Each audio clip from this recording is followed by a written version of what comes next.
Hey guys what's up welcome back to the second part of chemical equation and reactions. ठीक है, आज हम second part start करने वाले हैं। पिछली वीडियोस में मैंने आपको बता दिया था 1 मार्कर और 2 मार्क के क्वेश्चन मैंने आपको बताए थे, बट आज की वीडियो बहुत ज्यादा इंपॉर्टेंट है बिकॉज आज की वीडियो में हम स्टार्ट करने वाले हैं केमिकल इक्वेशंस। ठीक है, आज की वीडियो में हम बैलेंसिंग सीखेंगे और इंपॉर्टेंस ऑफ केमिकल रिएक्शन, ये हम पढ़ क्यों रहे हैं चैप्टर, ये सब आजकल आज की वीडियो में हम सीख लेंगे। ठीक है, तो सबसे मेन इंपॉर्टेंट चीज जो होती है ना इस चैप्टर की होती है बैलेंसिंग, तो वही आपको आनी चाहिए। तो चलिए स्टार्ट करते हैं। तो जैसा कि मैंने आपको बताया था कि हमने अपने चैप्टर को 2 पार्ट्स में डिवाइड किया था, केमिकल रिएक्शन और केमिकल इक्वेशन में। केमिकल रिएक्शन हमने कंप्लीट कर लिया, आज हमें पढ़ना है केमिकल इक्वेशन। तो चलिए पढ़ते हैं। A chemical equation is a symbolic representation. Chemical equation क्या होता है? का सिंबॉलिक रिप्रेजेंटेशन मतलब सिंबल्स का यूज करके केमिकल रिएक्शन को, मतलब केमिकल रिएक्शन को हम दिखाते हैं। ठीक है, अब वो सिंबल्स क्या होता है, जिस तरह यार मान लो हाइड्रोजन और ऑक्सीजन आपस में रिएक्ट करे और जब आप उसकी इक्वेशन लिखोगे तो इक्वेशन में तो आप हाइड्रोजन नहीं लिखोगे ना पूरा, आप उसका खाली सिंबल यूज करोगे। जिस तरह हाइड्रोजन का सिंबल होता है H, ठीक है, और हीलियम का HE। ये तो यार पीरियोडिक टेबल आपको याद होनी चाहिए जो आपने क्लास 9th में पढ़ी थी, एटम्स एंड मॉलिक्यूल्स में। ठीक है, तो आपको पता होनी चाहिए, वहां से आपको सिंबल्स पता चलेंगे। तो केमिकल इक्वेशन क्या होता है? Is a symbolic representation of chemical reaction with the help of symbols. Symbols आपको मैंने बता दिया। And formulas of the reactant and product. जितने भी फॉर्मूला होते हैं ना रिएक्टेंट और प्रोडक्ट के, मान लो आप वाटर में कुछ और मतलब सोडियम डाल रहे हो, तो भैया वाटर तो कंबाइंड फॉर्म में है ना, तो आपको वाटर का फॉर्मूला पता होना चाहिए। ठीक है, इसलिए यहां पर बोला symbols and formulas of the reactant and product involve in the reaction. अब ये होते कितनी प्रकार की हैं? इनके टाइप्स होते हैं 2 तरीके के। ठीक है, बैलेंस्ड केमिकल इक्वेशन और अनबैलेंस्ड केमिकल इक्वेशन। अब आपके बहुत सारे डाउट्स क्लियर होने वाले हैं, तो चलिए देखते हैं। देखो एक बारी और बता देता हूं, मान लो आपका हाइड्रोजन प्लस ऑक्सीजन रिएक्ट कर रहे हैं और आपको बनाने हैं वाटर। ठीक है, या फिर Mg+O2। अभी तक आपने जो इक्वेशन पढ़ी है ना, मैं उसका यूज करके आपको बता रहा हूँ। ठीक है, Mg+O2, ये magnesium is a reactive metal वाली इक्वेशन है। ठीक है, ये बना रहा है MgO। अब भैया इसके लिए अगर मैग्नीशियम और ऑक्सीजन रिएक्ट कर रहे हैं तो आप मैग्नीशियम पूरा तो नहीं लिख रहे, आप खाली उसका क्या सिंबल यूज कर रहे हो। ठीक है, तो केमिकल इक्वेशन अब ये पूरी क्या है? Chemical equation. अब केमिकल इक्वेशन क्या है? Chemical equation is the symbolic representation of a chemical reaction. ठीक है, taking part in a chemical reaction. और क्या कहता है? Formulas of reactant and product. ठीक है, ये फॉर्मूला बन गया, ये आपका मैग्नीशियम का सिंबल बन गया। तो इन सब का यूज कर कर हम एक इक्वेशन टाइप लिख देते हैं, उसको ही हम कह देते हैं केमिकल इक्वेशन। अब ये होती कितने तरह की है? 2 तरह की। ठीक है, 2 तरह की होती है, balanced chemical equation and unbalanced chemical equation. अब हम इसको पढ़ते हैं। बैलेंस्ड केमिकल इक्वेशन देखो, those equation that has equal number of atoms of each element in reactant and product side. मतलब मान लो मैं इक्वेशन लिख रहा हूं Zn plus H2SO4 gives ZnSO4 plus H2। ठीक है, ये क्या है? H2 क्या होती है? अरे वेट, ये देखो। ठीक है, H2 क्या होती है? आपकी हाइड्रोजन गैस। रुको मैं उसको थोड़ा सा साइड ही कर देता हूँ। ठीक है, देखो हाइड्रोजन गैस। ठीक है, ये आपकी गैस बनती है जब भी कोई मेटल आपका किसी एसिड से रिएक्ट करते हैं ना, तो ध्यान रखना वो हमेशा हाइड्रोजन गैस लिबरेट करेगा। लिबरेट का मतलब छोड़ेगा। ठीक है, अब हाइड्रोजन गैस, भैया ये गैस है, गैस तोड़ जाएगी। ठीक है, अब ये आपकी मान लो एक इक्वेशन है। अब मैंने कहा बैलेंस्ड केमिकल इक्वेशन क्या होगी? जिसके इक्वल नंबर ऑफ एटम होंगे in reactant and product side. देखो रिएक्टेंट साइड कौन सी होगी? इधर। ठीक है, और प्रोडक्ट साइड कौन सी? इधर। अब मैं आपको एक टेबल बनाना सिखा रहा हूं। देखो टेबल कैसे बनती है। Elements elements reactant and product, ऐसे आपको लिख देना है। ठीक है, एलिमेंट रिएक्टेंट एंड प्रोडक्ट। अब देख लो आपकी पूरी की पूरी क्या कहते हैं, ये जो रिएक्शन है इसमें एलिमेंट्स कौन कौन से हैं। देखो यार, प्रोडक्ट और एलिमेंट्स के जो रिएक्ट वो होते हैं ना, क्या कहते हैं, प्रोडक्ट और रिएक्टेंट के साइड, रिएक्टेंट और प्रोडक्ट के साइड जो भी आपके एलिमेंट्स होंगे वो तो सेम ही होंगे। भैया रिएक्ट करके कुछ नया थोड़ी ना बना देगा, नया बना देगा बट वो होगी वही चीज, उसकी फॉर्म चेंज हो जाएगी। ठीक है, जिस तरीके से मैंने आपको बताया था, या तो वो गैस की फॉर्म में उड़ जाएगा या फिर उसकी स्टेट चेंज हो जाएगी। ये मैंने आपको प्रीवियस लेक्चर में बताया था। ठीक है, तो एलिमेंट्स देखो यहाँ पर क्या क्या है। जेड है ना, जिंक। अच्छा भाई रुको मैं मार्कर चेंज कर लूँ, 1 सेकेंड, सॉरी। देखो एलिमेंट्स क्या है आपके पास? जिंक है और आपका हाइड्रोजन है। देखो अब यहाँ पर क्वांटिटी नहीं लिखनी, फिलहाल H में लिख लो यहाँ पर खाली। ठीक है, अब ये SO4 एक चीज नहीं है, यहाँ पर S अलग है, O अलग है। ठीक है, चलिए ये आपके सारे के सारे एलिमेंट्स हो गए। अब हमें करनी है काउंटिंग। देखो रिएक्टेंट में आपका जिंक कितना है? 1 है। ठीक है, 1 एटम है भैया जिंक का। और हाइड्रोजन कितना है? हाइड्रोजन देखो 2 है, H2। ठीक है, हाइड्रोजन आपके 2 है। और आपका सल्फर कितना है? ठीक है, सल्फर देखो 1 है खाली। तो यहाँ पर 1 लिख दो। ऑक्सीजन कितना है 4, तो यहाँ पर 4 लिख दो। अब यहाँ पर जिंक कितना हो गया प्रोडक्ट के साइड में, जिंक एक ही था, अच्छा ये तो बैलेंस है। और एस कितना है, एस आपका 1 है, ये भी बैलेंस है। ओ कितना है 4, और आपका एच कितना है 2। अब भैया देखो 1 सेकेंड, ए ठीक है। अब जरा ध्यान से देखो भैया, यहाँ जिंक भी एक है, यहाँ भी एक है, यहाँ एच कितना है 2, यहाँ भी 2, यहाँ एक, यहाँ एक, यहाँ 4, यहाँ 4। मतलब ये तो पूरा पूरा बैलेंस क्या है। अरे बैलेंस क्या होता है भाई, तराजू में दोनों तरफ कोई चीज रखो, वो एक साथ इस साइड एक तरफ रहेंगे तो बैलेंस होते हैं, ठीक है। ऊपर नीचे नहीं होना चाहिए, बैलेंस होना चाहिए एकदम। तो यहाँ पर एटम्स क्या है, बैलेंस्ड है। तो इस तरीके की इक्वेशन को कह देते हैं बैलेंस्ड केमिकल इक्वेशन। आप ले लो अब इसका स्क्रीनशॉट, ठीक है। अब मैं कराता हूँ unbalanced chemical equation. Unbalanced chemical equation क्या होता है, दोज इक्वेशन। अब भैया बैलेंस में क्या था, जिसमें इक्वल नंबर ऑफ एटम थे दोनों साइड, रिएक्टेंट और प्रोडक्ट के साइड। अब अनबैलेंस में क्या होगा, जिसमें अनइक्वल नंबर होंगे, ठीक है। Unequal number of atoms of different element in reactant and product side. अच्छा मैं लिख के दिखा देता हूं, देखो अभी तक मैं वही इक्वेशन यूज करूंगा जो आपने अभी तक पढ़ी है, ठीक है। तो मैं कर लेता हूं Mg+O2 गिव्स MgO, ठीक है, प्लस लाइट दे रहा था, ठीक है, व्हाइट लाइट थी, लाइट लिख देता हूं मैं। ये आपने क्वेश्चन पढ़ी थी भैया मैग्नीशियम रिबन वाली, ठीक है। मैग्नीशियम रिबन वाली की मैग्नीशियम ऑक्सीजन से मतलब गैसेस से क्या कहते हैं रिएक्ट करता है जब हम उसको छोड़ देते हैं एयर में खुला, और तो वो बना लेता है मैग्नीशियम ऑक्साइड, अपने ऊपर एक लेयर बना लेता है, ठीक है। ये मैंने आपको बताया था। अब ये मुझे बताओ, मैंने आपको टेबल बनानी बताई थी, 1 सेकेंड, ठीक है। टेबल में मैंने कैसे बताया था, यहाँ पर आपको क्या लिखना है, एलिमेंट लिख देता हूँ पूरा ही, ठीक है। एलिमेंट, रिएक्टेंट और आपका प्रोडक्ट, ठीक है। Element, reactant, product. एलिमेंट आपके पास क्या क्या है, Mg है, ठीक है, एक तो Mg है और एक आपके पास O है। अच्छा रिएक्टेंट में Mg की क्वांटिटी क्या है 1, और और ऑक्सीजन कितना है 2, ठीक है। अब प्रोडक्ट साइड में देखो Mg कितना है 1 है, और ऑक्सीजन कितना है 1। ओहो हो गया मामला खत्म, ठीक है। ऑक्सीजन यहाँ पर 2 है, यहाँ पर 1 है, क्या हो गया, अनबैलेंस्ड होगी ना। अब ये क्या होगी, अनबैलेंस्ड होगी, because unequal number of atoms है, ठीक है। ऑक्सीजन के यहाँ पर रिएक्टेंट में कितने हैं 2, और आपका प्रोडक्ट में कितना है 1। तो इस तरीके की इक्वेशन को हम क्या देते हैं, अनबैलेंस्ड केमिकल इक्वेशन। और अनबैलेंस्ड केमिकल इक्वेशन को हम स्केलेटल केमिकल इक्वेशन भी बोलते हैं। स्केलेटल केमिकल इक्वेशन देखो मैं लिख देता हूं यहाँ पर, स्केलेटल केमिकल इक्वेशन, ठीक है। इक्वेशन को देखो शॉर्ट फॉर्म में हम ऐसे भी लिख सकते हैं, और रिएक्शन की शॉर्ट फॉर्म में हम ऐसे भी लिख सकते हैं, ठीक है। बट आपको शॉर्ट फॉर्म नहीं यूज करनी। अब आप स्क्रीनशॉट ले लीजिए।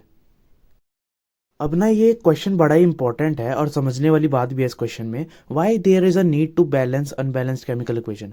हम भैया जो अनबैलेंस्ड केमिकल इक्वेशन है हम उसको बैलेंस क्यों कर रहे हैं, हमें क्यों करना पड़ता है। तो हमें इसका आंसर लिखना है, this is because according to law of conservation of mass. ये आपने क्लास 9th में पढ़ा होगा, ठीक है। Law of conservation of mass क्या कहता था कि total mass of reactant is equal to the total mass of product, ठीक है।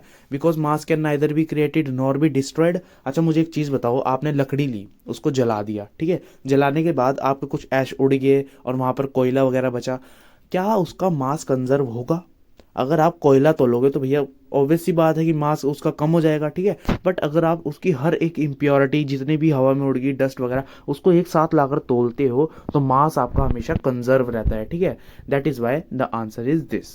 अब आता है हमारा मेन काम, अब हम बैलेंसिंग सीखेंगे, तो अपना कंसंट्रेशन बना लो, ठीक है, ध्यान से बना लीजिए। चलिए पढ़ते हैं। देखो अब हमें करनी है बैलेंसिंग। ये 3 इक्वेशन पहले हम बैलेंस करके देखेंगे, उसके बाद हम कई सारी और करेंगे।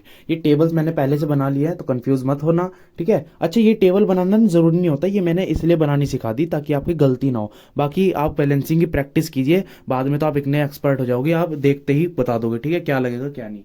तो देखो कैसे करना होता है, क्या क्या एलिमेंट्स हमारे पास गिवन है, देखो Ca है, ठीक है, और आपका क्या कहते हैं CO2, मतलब एक देखो Ca हो गया, इतना हो गया। अब इसमें क्या है O लिख लीजिए, क्या है H लिख लीजिए, क्या है C। अब देखो C और Ca में फर्क है, ये कैल्शियम है, ये आपका C कार्बन है, ठीक है। ऑक्सीजन के हमने लिख लिया था ऑक्सीजन पहले ही, ठीक है। ये आपका क्वेश्चन था, अब हमें करना है इसको बैलेंस, चलिए करते हैं। अब देखो कैल्शियम की क्वांटिटी कितनी है, यहाँ पर कैल्शियम 1 है इधर, ठीक है। इधर कैल्शियम कितना है, रिएक्ट प्रोडक्ट के साइड 1 ही है, ठीक है। इधर आपका ऑक्सीजन कितना है, देखो ये ना होल ट्वाइस है, OH का यहाँ पर होल ट्वाइस है, होल ट्वाइस का मतलब ये भी 2 है ये भी 2 है, ठीक है।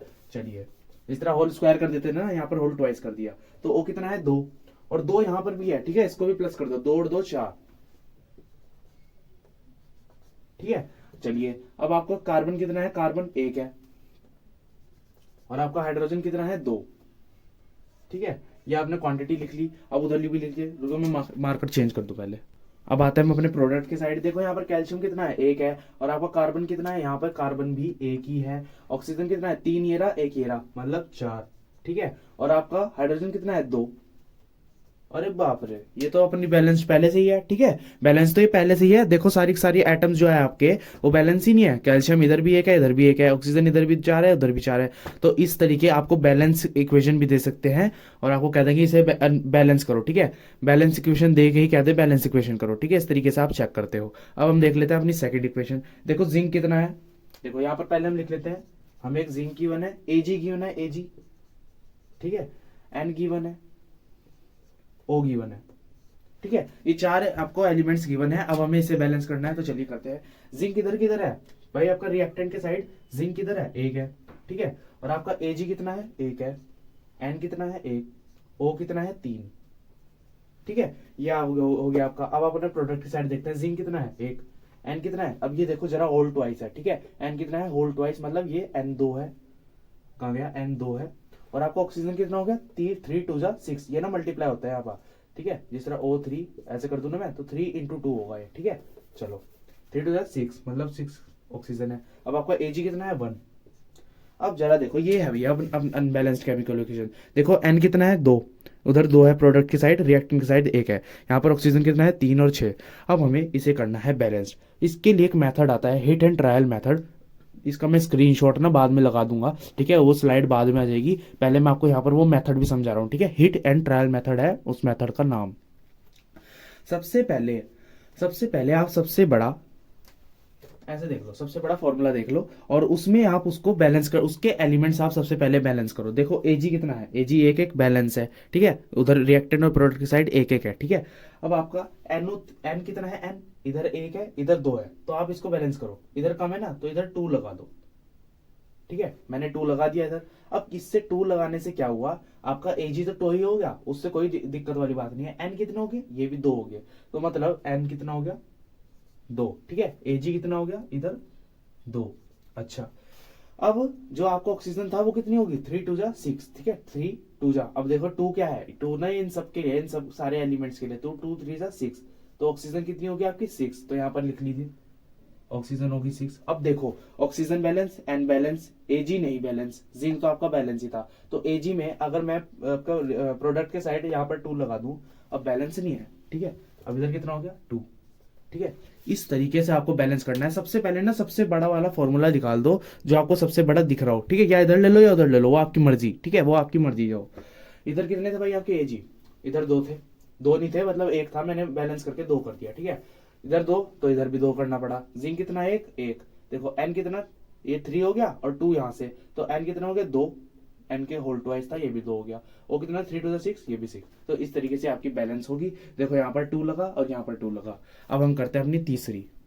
तो थर्ड इक्वेशन देखो आपकी क्या है, Al कितना है, Al होता है एल्यूमिनियम। ठीक है, एक तो आपके पास Al है, Cu है कॉपर, ठीक है, और Cl है।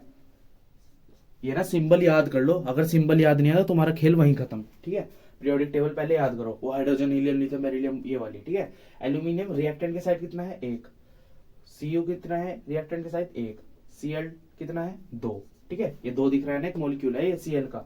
अब प्रोडक्ट के साइड आओ, Al कितना 1, Cu कितना 1, Cl कितना 3, यहाँ पर 3 हो गया। ठीक है, यहाँ पर Cl का एक मात्रा बढ़ गई। ठीक है, एक एटम उसका बढ़ गया Cl का। चलिए अब इसे करते हैं बैलेंस। देखो मैंने क्या कहा था, सबसे बड़ा वाला उठा लो, सबसे बड़ा जो फॉर्मूला दिख रहा है वो उठा लो। हमें यही दिख रहा है या तो ये दिख रहा है, हम उठाएंगे इससे। ठीक है, क्या था, Cu तो आपका बैलेंस था, Cl नहीं बैलेंस है। अब कुछ ऐसा नंबर लगाना है। अब अच्छा, आप किसी ऐसे नंबर से मल्टीप्लाई कर सकते हो कि यहाँ पर खाली 3 हो जाए, ऐसा तो हो ही नहीं सकता। तो आप क्या चीज करो, ऐसी कंडीशन में आपको यहाँ पर 3 लगाना होता है। देखो 2 3 जा 6, अब यहाँ पर कितने कम है, ये तो 6 हो गए इधर। Cu कितना हो गए आपके 3, और आपका Cl कितना हो गया, देखो Cl कितना हो गया 2 3 जा 6। अच्छा, अब इधर की तरफ आ जाओ जरा, Al कितना था 1, Cu कितना है, Cu 3 हो गया, तो हम यहाँ पर लगा सकते हैं 3। ठीक है, अब Cl 3 है, बड़ा सबसे बड़ा, तो Cl 3 है और यहाँ पर 6 है, तो हमें इधर भी 6 करने हैं। तो हम क्या करेंगे 2 से मल्टीप्लाई, 3 2 जा 6। अब आपका एल्यूमिनियम 2 हो गया। ठीक है, तो आप इधर भी 2 लगा दीजिए, ठीक है। इस तरीके से आपको बैलेंसिंग करनी है, इसकी प्रैक्टिस दबा के करो तभी ये आपको समझ में आएगा, ठीक है। ये टॉपिक आपका प्रैक्टिस मांगता है, जितनी ज़्यादा प्रैक्टिस उतने ज़्यादा कंसेप्ट क्लियर, ठीक है। एक स्टेज ऐसी आएगी आप लोग सीधा देखोगे इस इक्वेशन को और पहले 2 3 1 जो भी लगाना होगा अपने आप लगा दोगे। तो देखो ये आपका हिट एंड ट्रायल मेथड जो मैंने बताया था ना for balancing unbalanced chemical equation, देखो क्या होता है, ये कुछ नहीं है, ये नाम का ही मेथड है, इससे कोई फर्क नहीं पड़ता अगर ये आपको आता है नहीं आता है, पर तब भी एक बार पढ़ लेते हैं। Calculate number of atom of each element in reactant and product side, मतलब नंबर ऑफ एटम को कैलकुलेट कर लो रिएक्टेंट और प्रोडक्ट साइड एक किसी भी एलिमेंट के, जिस तरीके से हमने टेबल बनाई थी। दूसरा काम क्या करो, सेलेक्ट द कंपाउंड और molecule having maximum number of atom, मैंने आपको बताया था ना जो सबसे बड़ा फॉर्मूला लगे या तो कंपाउंड या मॉलिक्यूल उसको सेलेक्ट करो, पहले उसे बैलेंस करो, ठीक है। ज्यादातर एलिमेंट्स आपके वहीं से बैलेंस हो जाएंगे। थर्ड क्या आता है, in this compound select the element having maximum, ठीक है। अब वो एलिमेंट आप चूज कर लो जिसके सबसे ज्यादा वो कहते हैं एटम्स है, ठीक है, पहले आप उसे बैलेंस कर दो। Similarly balance the atom of the other element 1 by 1 और आपको अपनी बैलेंस केमिकल इक्वेशन मिल जाएगी। अब ये जो नीचे इक्वेशन है ना इसको आप पहले बैलेंस करो बैठ के, आगे बताता हूँ। तो आज के लेक्चर में बस इतना ही। हमने क्या क्या पढ़ा था, केमिकल इक्वेशन पढ़ा, 2 टाइप्स की होती है वो पढ़ ली, टाइप्स पढ़ लिए, unbalance chemical equation, balance chemical equation. Unbalanced chemical equation क्या कहते हैं, स्केलेटल केमिकल इक्वेशन 1 मार्क्स में आ सकता है। दूसरी चीज आपके लिए एक बैलेंसिंग की इक्वेशन आ जाएगी, बैलेंसिंग की प्रैक्टिस कर लो। देखो इस शीट को कर लो, ये जो शीट आई है अभी, ठीक है, इस शीट को आपको कंप्लीट करना है। नेक्स्ट पार्ट में हम इसका डिस्कशन कर लेंगे, अगर आप कमेंट्स में बता देते हो अगर किसी चीज में प्रॉब्लम आती है, ठीक है, तभी करेंगे वरना नहीं, ठीक है। कोई बैलेंसिंग इतनी हार्ड चीज नहीं है, और कोई भी प्रॉब्लम आती है आप कमेंट कर सकते हो या फिर आप इंस्टा पे मैसेज कर सकते हो। बस इसी के साथ नेक्स्ट पार्ट जल्दी ही आएगा, कल ही आ जाएगा, ठीक है। तो चलिए बाय।